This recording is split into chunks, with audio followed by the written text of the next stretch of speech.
हुकूमत ने non active tax filers के लिए विदहोल्डिंग टैक्स की शरह तब्दील कर दी।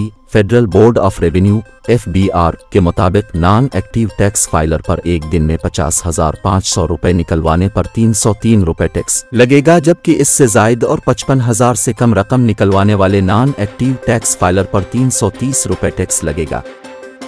FBR के मुताबिक 2000 सीसी गाड़ी पर 6% की शरह से टैक्स आयद होगा और 2500 से 3000 सीसी इंजन वाली गाड़ी पर 8% की शरह से टैक्स लगेगा, जबकि 3000 सीसी गाड़ियों पर 10% की शरह से टैक्स आयद होगा।